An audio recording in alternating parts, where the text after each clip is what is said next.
Starsky and Hutch, 1975 to 1979, was the ultimate buddy cop series, fast cars, streetwise action, and the unbreakable bond between two iconic detectives. With its gritty charm, explosive chases, and unforgettable characters, the show became a defining piece of 1970s television.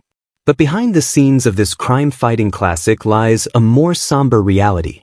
Over the years, several members of the beloved cast have sadly passed away, some under tragic or unexpected circumstances. In this tribute, we take a heartfelt look back at the stars of Starsky and Hutch who are no longer with us, remembering the faces, the talent, and the legacies they left behind. Bernie Hamilton, who played Captain Harold Dobby in Starsky and Hutch, was 56 years old in 1975 when he stepped into the role of the wise and principled police captain. His character, often caught between the rules of the force and his loyalty to Starsky and Hutch, gave the show a sense of grounded authority. Though respected for his leadership both on screen and off, Hamilton's post-show life was marked by personal struggles. After Starsky and Hutch, he attempted to relaunch his music label but found little commercial success. He was married once, to artist Maxine Anderson, and the union ended in a painful divorce after 11 years, largely due to his emotional distance and growing depression. They had 2 children, Bernice and Devin, whom he remained estranged from for much of their adult lives. Financial setbacks plagued his later years, and he lived modestly in South Los Angeles. He faced 5 notable personal tragedies: the loss of his younger brother in Vietnam, a battle with alcohol abuse, the foreclosure of his home, estrangement from his children, and the quiet death of his musical aspirations. Bernie Hamilton died in 2008 at the age of 80 from cardiac arrest. At the time of his death, his estate was modest, estimated at $200,000, with many of his music assets lost to bad contracts and unpaid royalties. Michael Lerner, who appeared in various villainous roles in Starsky and Hutch, was 34 in 1975 and known for portraying smug lawyers, corrupt officials, and sleazy businessmen with an eerie charm. His sharp features and intense delivery made him a go-to character actor, though rarely the leading man. While his career flourished briefly in the late 1980s, his later years were riddled with disappointment and professional droughts. Lerner never married but had a long-term relationship with actress Susan Rutten that ended abruptly in 1992 after years of emotional distance and career pressures. He had one son, Jesse, born from a brief affair in the 1970s, whom he acknowledged only in his later years. His family relationships were complicated. His brother Ken was also an actor, but the two often feuded over money and career jealousy. Lerner's lifelong struggle with obesity and diabetes took a toll, leading to health complications that ultimately contributed to his decline. He died in 2023 at the age of 81 from kidney failure. Though he lived in relative obscurity near Burbank, he left behind an estate estimated at $900,000, much of which was tied up in unpaid taxes and legal disputes over film royalties. Despite these troubles, he was remembered fondly by fans for his memorable, if brief, appearances. Richard Lynch, who played the menacing characters Corman and Danner in Starsky and Hutch, was 36 years old in 1975. His scarred face, the result of a fire he set himself during a hallucinogenic episode in the late 1960s, lent him an unmistakable and chilling presence on screen. He often portrayed villains with a twisted edge, and his career never quite moved beyond typecasting. Off-screen, Lynch struggled with addiction for many years, particularly heroin, which led to multiple arrests and failed rehab attempts. He married twice, first to actress Beatrix Lynch, with whom he had one son, Christopher, who tragically died of a drug overdose in 2005. His second marriage, to costume designer Lily Grant, ended in divorce in 1996 due to his worsening paranoia and increasing withdrawal from public life. He lived a reclusive life in Palm Springs, occasionally attending horror conventions but otherwise shunning Hollywood. Tragedy followed him relentlessly: his disfigurement, the death of his son, a brief period of homelessness in the 1980s, and long-term liver disease all haunted him. He was found dead in 2012 at the age of 76. It was later reported he died of a heart attack, possibly days before he was discovered. His estate was minimal, with an estimated value of $50,000, mostly consisting of memorabilia and personal effects. Frank Corsentino, who played Huggy Bear's cousin and the streetwise character Slick in Starsky and Hutch, was a lesser-known actor whose age remains undocumented, but he likely was in his late 30s during the show's run. Though his roles were small, Corsentino brought a gritty charm to his performances, often portraying the fast-talking, morally ambiguous characters of urban life. After Starsky and Hutch, he found it difficult to find steady work and drifted between minor roles in low-budget crime dramas. Corsentino never married but was rumored to have fathered a daughter, Anika, whom he never publicly acknowledged. Living in relative anonymity in a cramped Los Feliz apartment, he struggled with depression and isolation. He was known among locals for long, rambling talks about his glory days, though many dismissed him as eccentric. He suffered from alcoholism and was briefly homeless in the late 1990s. His tragic milestones included the deaths of both parents within a year, being blacklisted by several studios for erratic behavior, and being mugged and hospitalized in 2004. Corsentino died in 2007 alone, in what authorities described as a death due to liver failure and chronic neglect. His estate was nearly non-existent, valued at under $10,000, and no will was found. Jeff Corey, who portrayed both Judge and Dr. Rankin in Starsky and Hutch, was 61 in 1975 and brought gravitas and depth to his roles, often playing moral authorities or enigmatic professionals. A veteran actor and blacklisted Hollywood figure in the 1950s for refusing to name names during the McCarthy hearings, Corey later became a beloved acting teacher to stars like Jack Nicholson and Robin Williams. Despite professional redemption, his personal life was riddled with pain. He married once, to Hope Corey, and their long marriage endured despite emotional coldness and years of financial stress. They had 3 daughters, Jane, Emily, and Lisa, but Jeff's dedication to acting often came at the expense of family closeness. He suffered 5 major life tragedies: his blacklisting, the stillbirth of his second daughter, the death of a close friend during the blacklist era, the foreclosure of his home in the 1970s, and the loss of his hearing late in life. Corey taught until his final years, remaining passionate about the craft even as his health declined. He died in 2002 at age 88 from complications of a fall. His estate was modest, estimated around $300,000, much of it consisting of royalties and teaching fees. He was remembered not just for his roles, but for the perseverance he showed through decades of adversity. Alan Arbus, who appeared in Starsky and Hutch as both Lenny and Roger, was 57 years old in 1975. Known for his calm, introspective delivery, Arbus brought an understated intensity to even minor roles, often portraying troubled or mysterious characters.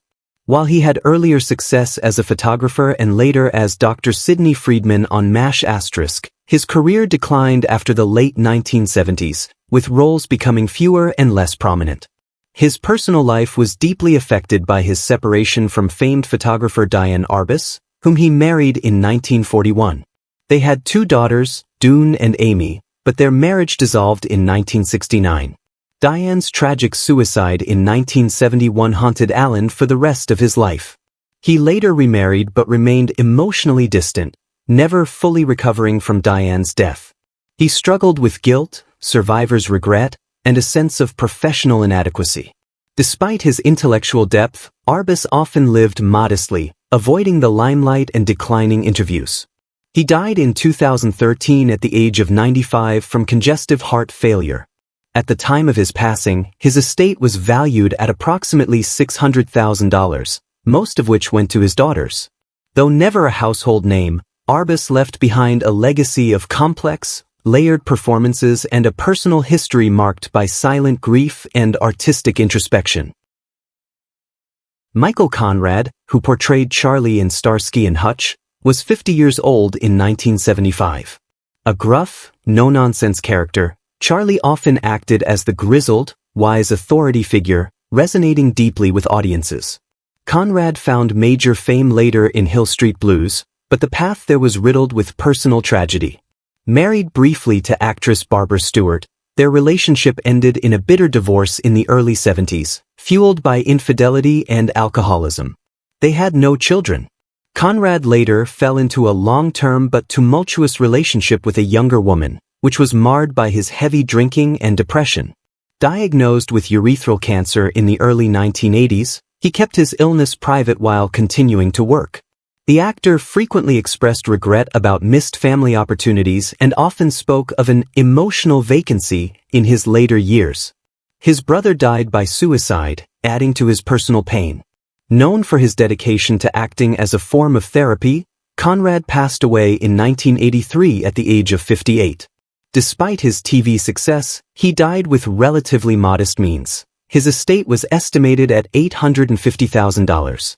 Friends remembered him as an intense, brooding figure who never quite found peace off camera. Madge Sinclair, who played both Nurse Ames and Mrs. Ferguson in Starsky and Hutch, was 47 in 1975 and brought poise and quiet strength to her roles.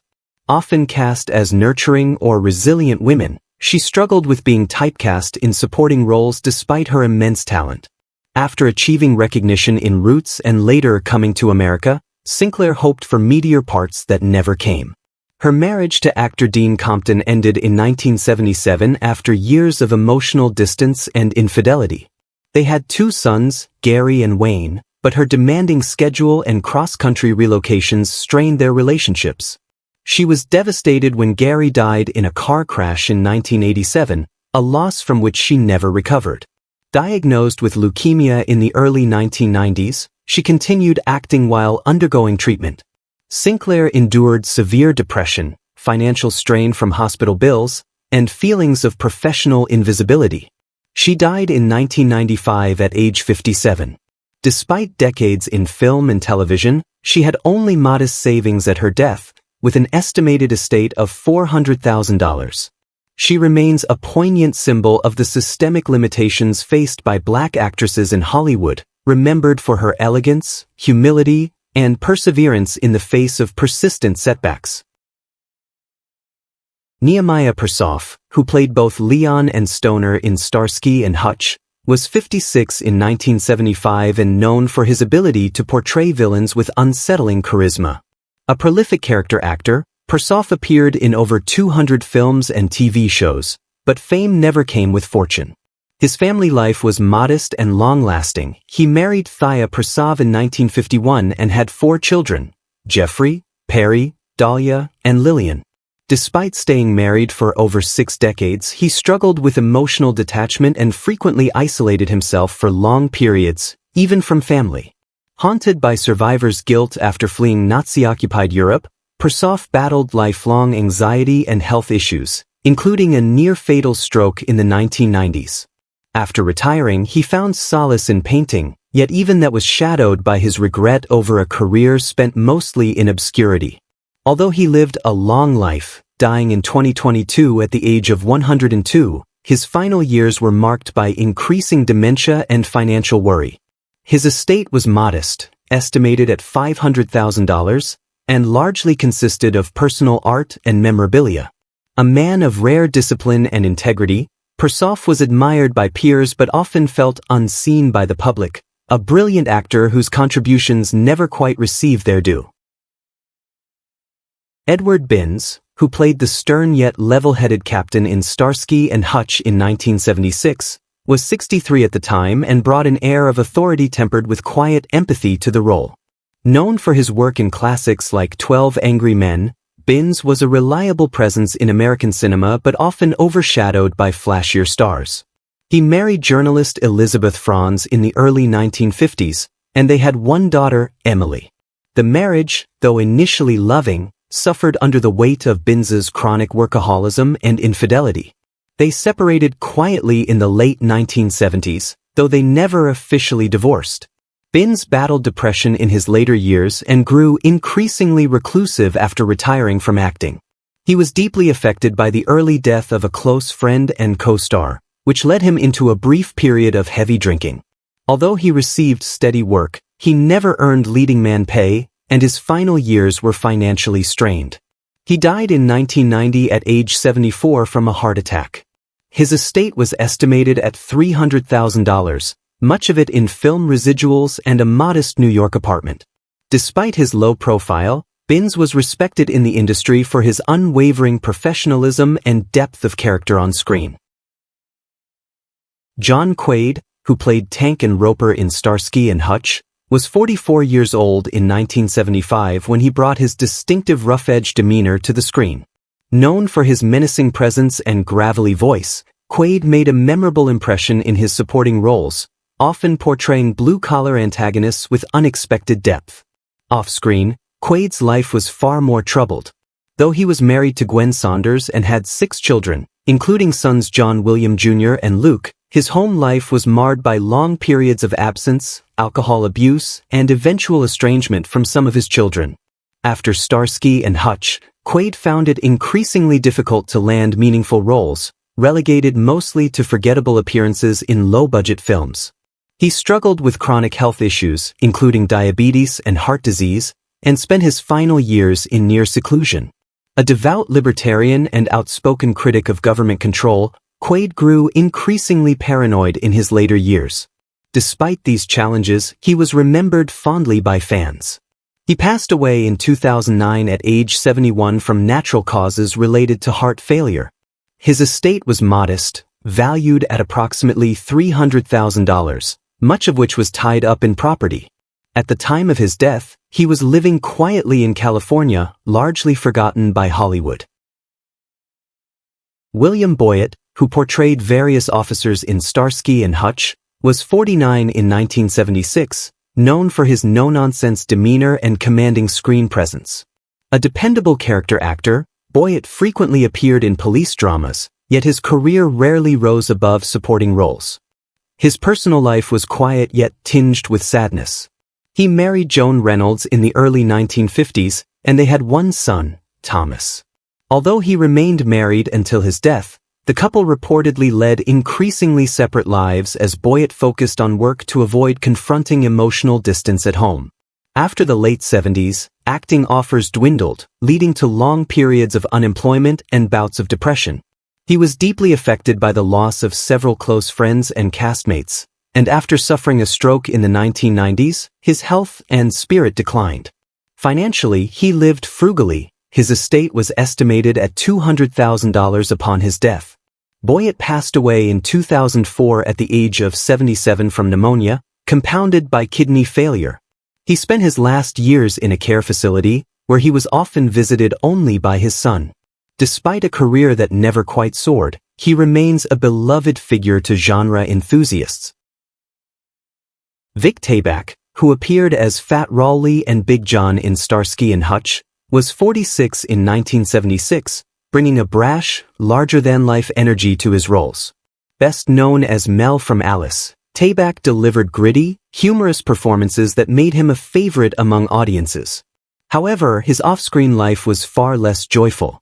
Married to Sheila Barnard for over 2 decades, their relationship endured long separations and emotional strain due to his demanding work and volatile temper. They had one son, Christopher, who later distanced himself from show business and, at times, from his father. Tayback battled with weight-related health issues throughout his life, and in the 80s, his career faltered as he became typecast. He also struggled with gambling, which drained much of his earnings. The sudden death of a close friend in 1987 triggered a downward emotional spiral. He died of a heart attack in 1990 at just 60. His estate, affected by poor financial decisions, was worth an estimated $400,000 at the time of his passing. He was buried quietly in Forest Lawn, his later years overshadowed by a fading career and personal regret.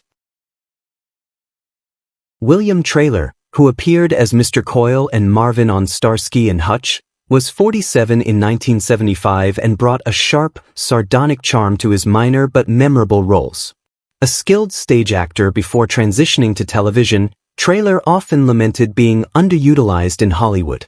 His marriage to actress Peggy Fury was one of artistic collaboration, but it was also fraught with the stress of financial instability and mutual career disappointments. They had 2 daughters, Amanda and Juliana, though tragedy struck when Juliana died young in a car accident in 1985, a loss that devastated the couple. Traylor turned to alcohol and prescription medications to numb the pain, which led to declining health and a retreat from acting. His final years were spent teaching acting, but the joy had largely vanished from his life.